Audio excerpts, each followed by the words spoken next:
Hello, History 362. So today we're going to be talking about Alexander the Third of Macedonia, eventually Alexander the Great, and we're going to be talking about his life and career prior to launching his great invasion of Persia.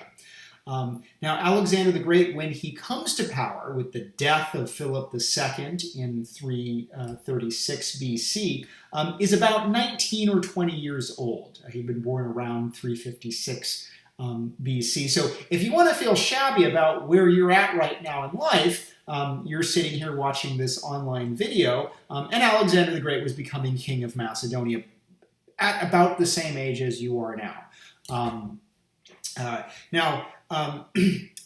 Alexander had very much been raised in a new institution, or kind of a new institutional setting that Philip, his father, had created around him.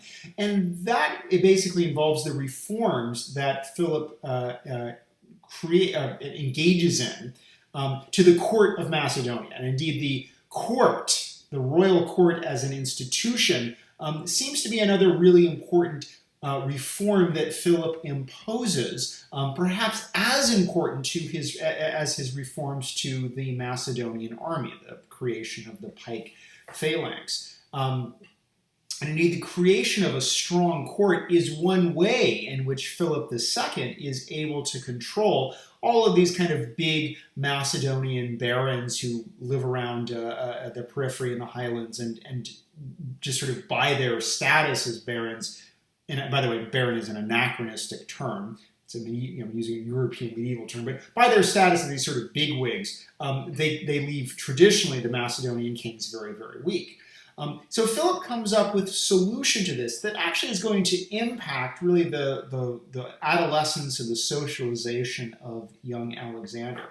And that is, he requires the Macedonian nobles to send their sons to serve as royal pages. In Greek, really the Greek is closer to royal boys, paides basilikoi. But we call them royal pages. Again, pages sort of borrowing the sort of European medieval term, but seems to fit in the kind of character of the 4th century Macedonian kingship. So you're an aristocrat. Now you've sent your son to the court of the king, so your son is now being raised with the king by the king. At a certain visceral level, the fact that the king has your son under control kind of makes him a hostage for your good behavior. Which means these barons kind of can't, if they feel like acting semi-independently, they might think twice when they remember where their son and successor is. It also socializes the boy himself, the page, to thinking about his sort of position in the Macedonian social system as one that is oriented around service to both the king and the king's son, to service to Philip and service to Alexander. So royal pages live with the king. They hunt alongside the king. It even seems that there is a tradition that no page will try to strike the quarry until the king has had a chance to throw his spear. They are present at the king's feasts, where in some instances they may be involved in serving him. And they're also raised and socialized alongside young Alexander the Great. So they hunt with young Alexander, they engage in athletics with Alexander, they are educated with Alexander, and indeed Philip II goes shopping for the best intellectuals that he can find, and the best intellectual that money can buy at this time is Aristotle. And so Aristotle, for several years, comes up and educates Alexander alongside the rest of these royal pages up in Macedonia. Again, we might think of this as some kind of romantic meeting of the minds, although it's unclear that Aristotle has much impression on Alexander necessarily intellectually. But nonetheless, this sort of general socialization means that there is there's a whole generation of Macedonian aristocracy that has sort of literally been raised up alongside Alexander. So these are people that he can, in theory, trust eventually with military commands, with administrative positions, because he's literally grown up beside them. And of course, they've grown up beside him. And this, of course, it probably paradoxically, on one hand, creates a sort of sense of equality amongst the aristocracy. Like, look, I've been doing things with Alexander since I was 6 years old, and I've been hunting with him and drinking with him, and listening to those boring lectures with Aristotle with them. We're tight. So on one hand, that there's a sort of solidarity between the king now and his aristocracy, but they've also grown up knowing that Alexander is special. Alexander is the successor. Alexander has slightly different prerogatives than they do. And so, in some ways, again, there's this kind of tension in this new aristocracy of these aristocratic boys being trained to serve the king and his successor, but of course, also they've been living very close with him, and that breeds a certain type of familiarity. And indeed, that's going to be an ongoing tension with the Macedonian aristocracy and the king, a tension between a rough sense of equality and then the king's sort of demand for a special and separate position. So anyway, that's Alexander the Great's sort of education, which, as far as we can tell, is a thorough one. Now, one aspect of this kind of rough equality, in fact, they're hunting together and learning together, also it's an equality that's also based on fierce competitiveness. And in some ways, you might say this is a benefit to someone like Alexander, who seems to have a variety of pathologies. But Macedonian kings do feel like they have to really be on their game. They have to prove that they're the best all the time because they're living tooth and jowl with all of these other aristocratic youths who would like to show, oh, hey, today I beat the prince in a foot race, or I beat him in wrestling, or I was a better hunter than he was, or I said something more clever in Aristotle's class. So Alexander the Great grows up in this actually surprisingly competitive environment for someone who's already marked out as the most likely successor to the throne. And it seems that he is an extraordinarily competitive guy, both probably because of his own pathologies and also because of this kind of pressure cooker that exists in the Macedonian court system. So there is a famous story that is probably true, that a trader brings to the court this completely untamable horse that won't let anybody bridle him and mount him. And Alexander, the horse is just going to be sent off as, it's just too wild, it's unrideable, untamable. Alexander asks his father to buy the horse for him, and then bridles the horse, mounts the horse, and that horse becomes Alexander's war horse, Bucephalus. But again, this desire to do what no one else can do seems to be kind of something that's inculcated in Alexander, in part by the kind of court structure that he's deliberately raised in. Now, Alexander the Great, again, is already marked out early as a very important, as the obvious successor to Philip II. He's given a very important military command at the Battle of Chaeronea, where he leads the Macedonian cavalry. There is sort of a blemish on this, what should be an otherwise smooth succession. Remember, now, Philip is polygamous. He has many wives, but Alexander is the oldest potential heir. He's very close to manhood. He's proven himself militarily. In 338, there's really no question that if Philip dies not just tomorrow, but 10 years from now, it would be Alexander to succeed him. However, in the year after Chaeronea, Philip marries again, and this time he marries the daughter of one of his own courtiers, and again, the term for courtier for the Macedonians is hetairos. The hetairoi are that literally means companions, the companions of the king. So a companion, actually someone who holds a military command, a guy named Attalus.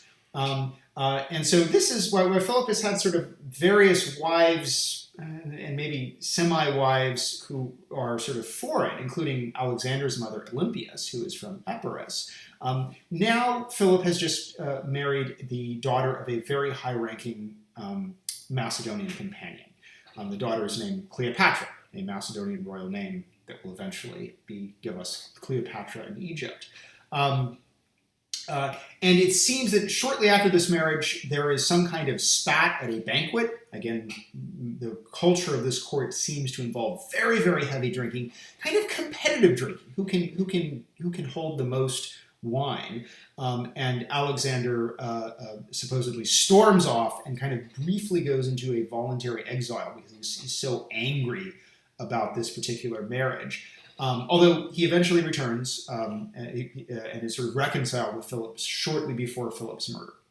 Now, this has led a few moderns to speculate, well, what if Alexander was in on this assassination? What if Alexander, feared that he was going to be displaced and therefore killed off Philip so that he could assume the throne? Who knows? Our sources do seem to indicate that the murderer, again, a former bodyguard and former lover of Philip, acted on, again, a personal grudge, although he's killed so quickly that there's no sort of interrogation, public or otherwise. But that said, even in 336, with this new polygamous addition to Philip's sort of harem, and there had actually been a child born, but that child would have been a very, very long way from being a potential rival to Alexander. And so had Philip died in 335, 334, 333, 332, it seems Alexander would have, for a very long time, still been the most secure and plausible candidate. So any sort of, did Alexander have Philip killed off? Well, that is highly speculative.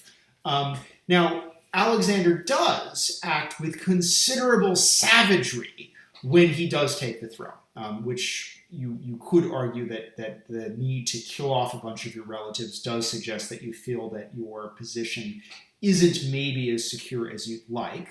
One of the people that he kills is Amytas IV, and that's kind of a sad story. Remember, Philip had initially been the uncle of his brother, Amytas III, had been killed off in 359.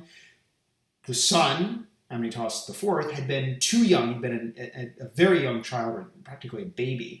And so the Macedonian army assembly decides to eventually acclaim Philip king rather than regent. But Philip, being a very generous person, had let this young baby, who maybe had a better claim to the throne than he did, live, grow up, marry, and it seems that this kid was basically happy to say, well, you know what, I'm just going to be a kind of ancillary member of the royal family, and I understand that the succession's not going through me. He's living out his life, but as soon as Alexander comes to power, he has him killed off. He eventually also will kill off the father-in-law, Attalus, of the father-in-law of Philip's last wife, and supposedly Olympias will have the wife herself, Cleopatra, and Philip's son with Cleopatra also murdered. Again, Macedonian succession ain't beanbag. And indeed, Alexander has a particularly bloody succession, perhaps again because of the way his father's succession had gone, left it open that maybe Alexander wasn't the natural or normal royal line. So after this sort of killing spree, Alexander's first military campaign is not against the Persians. It's not the campaign that Philip has been planning. Instead, he decides that he's going to lead a military campaign to the north against various northern peoples, Illyrians, Thracians, Celts, who live along the Danube. We can debate the strategic wisdom of this campaign. And again, there's with Alexander, I think there's a sort of tension between, he seems to be a legitimately, at times, cogent military thinker.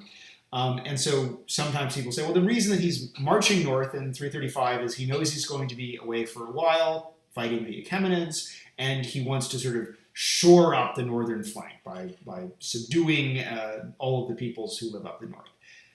With Alexander, though, we also have to simply assume that he is doing this for the glory, adventure, adrenaline rush. Alexander is a figure who, even in our sources, comes across as someone who has a lot of, again, substantial pathologies. And one path, and the Greeks, kind of describe it, Alexander has a pathos, a desire, a longing to do things that no one has done before. And one thing that he desires to do on this northern campaign is cross the Danube with his army. the Danube being seen then, as it legitimately is, as a major river that forms a kind of barrier and boundary that now Alexander can claim to have transgressed. So Alexander is off fighting a series of short battles. Again, is it the practical Alexander? Secure the northern flank, train his army, gain his own experience, or again, is this the kind of pathological Alexander seeking glory, adventure, violence, and probably both? Now, while Alexander is gone in the north, a rumor enters into the Greek city-states that he has been killed in action. And of course, for the Greek city-states who aren't necessarily happy with the Macedonian hegemony that's been achieved at Chaironeia, the idea that Alexander is dead is welcome. And indeed, this prompts a revolt, and the two instigators of the revolt are Thebes, again, one of the traditional city-state polis hegemons, defeated by Philip and Alexander at Chaironeia. The Athenians are working out an arrangement with Thebes, but too late, as they're sort of, the Greeks are trying to get their diplomatic alliances together. Alexander explodes. He's not dead. He rapidly moves back south with his army, and this is again the legitimate military talent, the ability to engage in fast, decisive, focused troop movements. And he appears outside the wall of Thebes before the Athenians can both work out their support and even send any aid. And this is actually going to be very important. All three of the Greek city-states, Athens, Sparta, and Thebes, if they truly unite, are at this point still strong enough to resist and maybe even defeat the Macedonians. But they never unite. And indeed, Sparta is not in on the game, and Athens and Thebes don't really get their act together. So Thebes stands alone. Alexander besieges Thebes.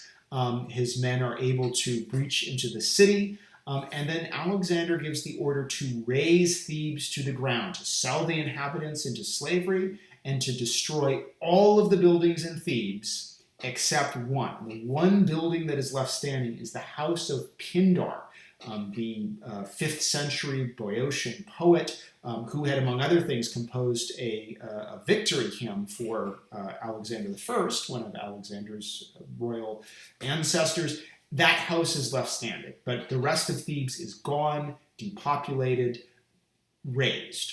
And this is a really shocking thing. And again, Macedonian kings have up till now presented themselves as Philhellenes, as friends of the Greeks, maybe as Greek themselves, with Greek culture in their court and Greek language.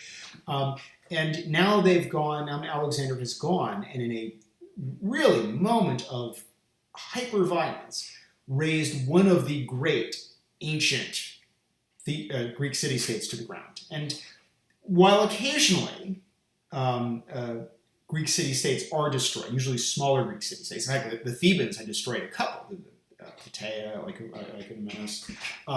But for a huge major Greek city-state to just be gone is truly shocking, and probably would have really shocked people at the time. Sort of also represents the kind of, in some ways, violent excess that Alexander is capable of. So with the revolt of the Greeks at this point completely quelled, Thebes is razed, the Athenians are now obedient. The Spartans are aloof.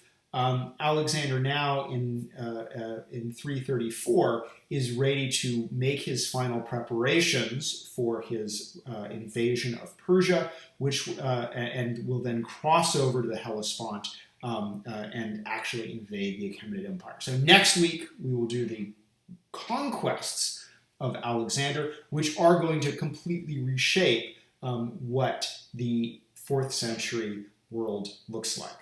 So I will see you next week. Enjoy the readings, and next week we will discuss the campaigns of Alexander.